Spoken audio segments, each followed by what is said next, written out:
મૂંગ લીધી હતી ને બા ગરબા લેવા છે લે બા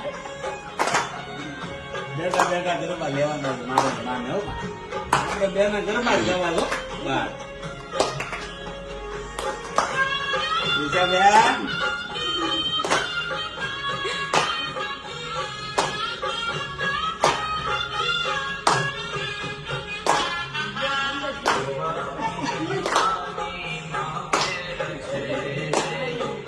એને લઈ ગયો તો કોને